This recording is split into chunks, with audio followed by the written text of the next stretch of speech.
বুধবার নব তৃণমূলের জাতীয় কর্মসমিতির বৈঠক। আরো একবার জানাবো আপনাদের, জাতীয় কর্মসমিতির বৈঠক বুধবার নব তৃণমূলের।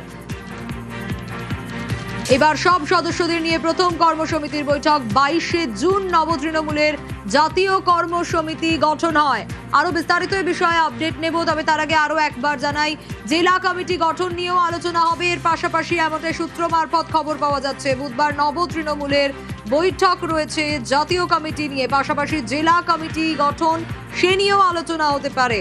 জাতীয় কর্মসমিতির বৈঠক রয়েছে বুধবার। এই বৈঠক কতটা তাৎপর্যপূর্ণ, কতটা গুরুত্বপূর্ণ, আরো ডিটেল আপডেট আপনাদের জানাবো। আরো একবার জানাই, বুধবার নব তৃণমূলের জাতীয় কর্মসমিতির বৈঠক রয়েছে। কি আপডেট পাওয়া যাচ্ছে আবিরের কাছ থেকে জানবো। আবির, দেখো, আগামী বুধবার দিনকে যে ঋতব্রত বন্দ্যোপাধ্যায় পন্থী যে সমস্ত নেতারা রয়েছেন তাদের জাতীয় কর্মসমিতির বৈঠক হওয়ার কথা রয়েছে, এবং এই বিষয় নিয়ে ইতিমধ্যে দলের যারা নেতারা রয়েছেন তাদের সঙ্গে কথাও তাদের হয়েছে, এবং ওই দিনকেই হয়তো চন্দ্রিমা ভট্টাচার্যকে বড়সড় কোনো পদ ঋতব্রত বন্দ্যোপাধ্যায় গোষ্ঠীদের তরফ থেকে দেওয়া হতে পারে।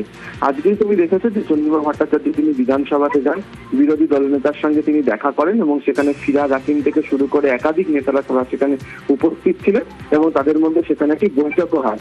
ফলে ওই দিনকে যদি কোনো দায়িত্ব দেওয়া হয়ে যায় তাহলে তিনিও কর্মসমিতিতে অন্যতম বড় গুরু দায়িত্ব পেতে চলেছেন, এমনটাই সূত্রের খবর, এবং এই বিষয়ে বাকি নেতারাও কার্যত সহমত পোষণ করছেন।